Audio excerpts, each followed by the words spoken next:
Students, JEE mains के exams में 2022 में यह क्वेश्चन आया है।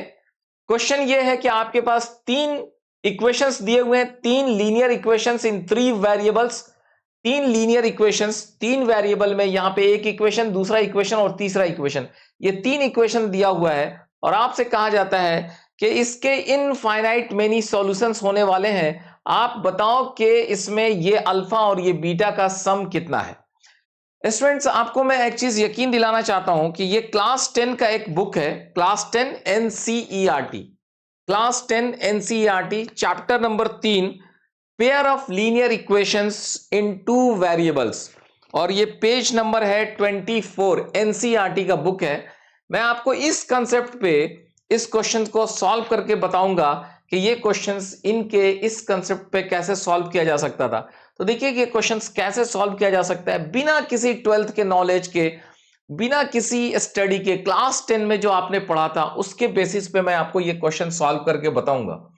सी, ये जो इक्वेशंस यहां पे दिए हुए हैं, तीन इक्वेशंस, इसको आपने पहला इक्वेशंस मान लिया और इसको आपने दूसरा इक्वेशंस मान लिया और इसको आपने तीसरा इक्वेशन मान लिया। ठीक है, आपको क्या करना है, इन दोनों इक्वेशंस की मदद से आपको क्या करना है, यहां पे जो x है इस x को आप इलिमिनेट कर दो। ठीक है, क्या करो, x को इलिमिनेट कर दो, यानी कि पहले वाले इक्वेशंस में इक्वेशन 1 को 2 से मल्टीप्लाई कर लो, इक्वेशन 1 को 2 से मल्टीप्लाई कर लो और इक्वेशंस 2 को इसमें से घटा दो। ठीक है, इक्वेशंस 1 को 2 से मल्टीप्लाई करके इसको घटा दो तो ये खत्म हो जाएगा। तो आपके पास क्या बचेगा, -3y, और यहां पे बच जाएगा +2 times 2 minus alpha z, and this will be equal to 12 minus beta. ठीक है, इस इक्वेशंस को 2 से मल्टीप्लाई किया था, इसमें से घटा दिया तो 2 से, यहां पे 2 - 5 -3। सो ये आपके पास पहला एक इक्वेशंस जो हमने निकाला। अब मुझे क्या करना है, अब मुझे इन दोनों इक्वेशंस में इक्वेशन 1 और 3 की मदद से, मैं चाहता तो इक्वेशन 1 और 2 भी ले सकता हूं, लेकिन इक्वेशन 1 और 3 को ही मैं प्रेफर इसलिए कर रहा हूं कि इन तो दोनों इक्वेशंस की मदद से मुझे इसको एलिमिनेट करना है, इस x को इससे एलिमिनेट कर देना है, ये x को। तो हम लोग को क्या करना पड़ेगा, सिंपली हम लोग को घटा लेने से काम चल सकता है। ठीक है, सिंपली अगर हम लोग इसको घटा लें तो मेरा काम चल सकता है। सो मुझे क्या करना है, इक्वेशन 1 माइनस इक्वेशंस 2।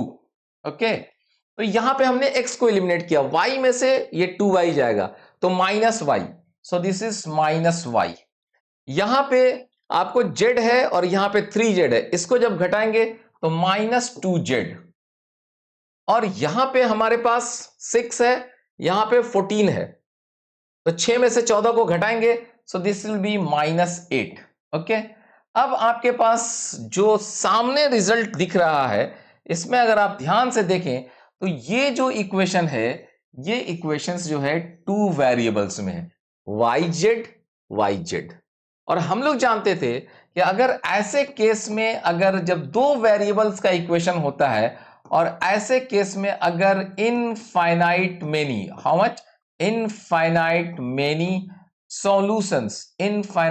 सॉल्यूशंस अगर एग्जिस्ट करता है, if infinite many solution exist, then हम लोग के पास क्या होता था, ये जो रेशियो है -3 और यहां पे -1, so -3 divided by -1 is equal to, this is 2 minus alpha divided by, यहां जेड का coefficient -2 is equal to 12 minus beta divided by -8। Okay, so ये इनफाइनाइट मेनी केस का सॉल्यूशन का क्राइटेरिया होता था।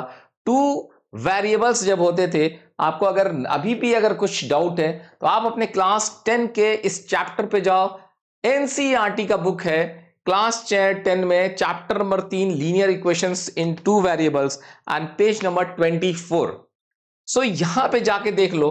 अब आप क्या कर सकते हैं, if you solve this one, इसको अगर आप सॉल्व करते हैं, इन दोनों को अगर लेके आप सॉल्व करते हैं तो व्हाट यू विल गेट, यहां से ये कैंसिल हो गया, so you will get alpha is equal to, this is, ये हो गया -6 alpha, then alpha is equal to 8। Okay, alpha 8 निकल कर आ जाएगा। 2 माइनस 8 माइनस 6 डिवाइड बाई ये 3 हो गया। ओके, एंड अगर आप इसमें बीटा को सॉल्व करना चाहते तो बीटा को सॉल्व करने के लिए आपको क्या कीजिए, इसको जो है इसको यहां 3 के इक्वल कर दीजिए।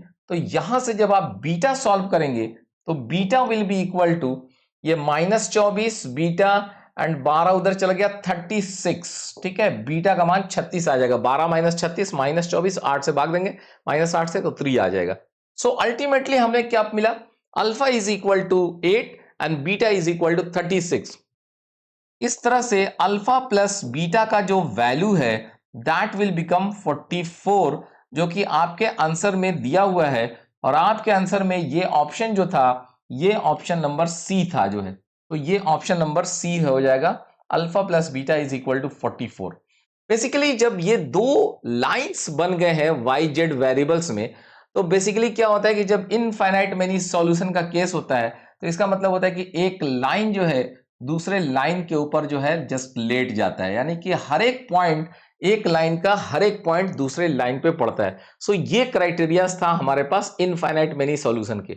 अगर हम लोग थोड़ा सा अगर हल्का सा और स्टडी कर लें या डिटेल्स में थोड़ा समझने की कोशिश करें तो आपको देखिए ये जो इक्वेशन है ये किस चीज को रिप्रेजेंट करता है, एक प्लेन को रिप्रेजेंट करता है। ये किसको रिप्रेजेंट करता है, ये भी एक प्लेन को रिप्रेजेंट करता है, ये भी एक प्लेन को रिप्रेजेंट करता है। ऐसे स्थिति में इनफाइनाइट मेनी सॉल्यूशन का मतलब, अगर ये प्लेन है, लेट अस सपोज ये वाला प्लेन है, दिस इज दिस प्लेन, ये वाला प्लेन है, तो ये जो दूसरा इक्वेशन है it will be something like this plane.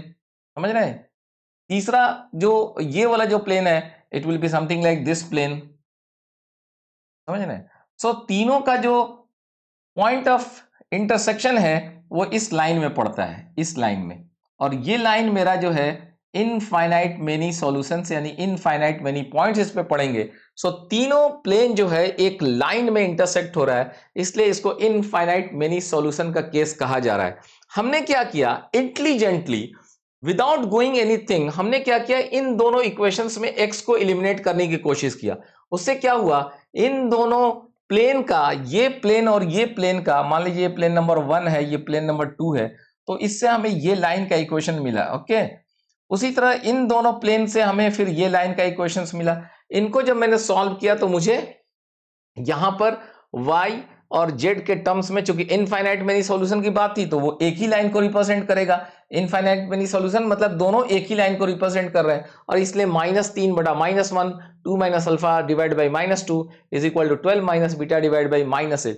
इस तरह से ये क्वेश्चंस बहुत आसानी से आपने सॉल्व किया, बिना किसी डिटर्मिनेंट के नॉलेज के, बिना किसी मैट्रिक्स के नॉलेज के जो है। सो ये टेक्निक्स को आप यूज कर सकते हो। So what I am saying कि इंटेलिजेंटली मैंने इस क्वेश्चन को आपको सॉल्व करके दिखाया है। अगर आपको ये सॉल्यूशंस अच्छा लगता है अपने दोस्तों में शेयर कीजिए, और भी दोस्तों को बताइए कि इस तरह से भी ये क्वेश्चन सॉल्व किया जा सकता है। बुक में जब आप देखेंगे तो बहुत सारे लंबे चौड़े सॉल्यूशंस लिखे होंगे, delta should be equal to 0, delta x should be 0, delta y 0, delta z 0, तब इनफाइनाइट मेनी सॉल्यूशन का केस होता था।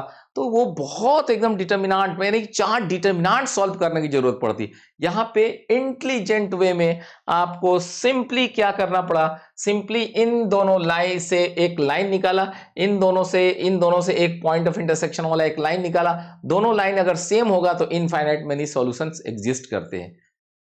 सो thank you. It's again I will tell you कि इस टाइप के क्वेश्चंस बहुत आते हैं, जेई मेंस में आते हैं। आपको ऐसे क्वेश्चंस का प्रैक्टिस करना चाहिए। जो मेथड्स मैं बता रहा हूं ये मेथड बहुत ही इफेक्टिव और कारगर मेथड है। अपने दोस्तों में शेयर करो, बताओ लोगों को कि ऐसे भी ये क्वेश्चन सॉल्व किया जा सकता है। Thank you. Please share and like the channel, subscribe it if, अगर आपको अच्छा लगता हो तो प्लीज इसको शेयर करो। मैं आपको और भी क्वेश्चंस और ऐसे क्वेश्चंस सॉल्व करके भेजूंगा। Thank you.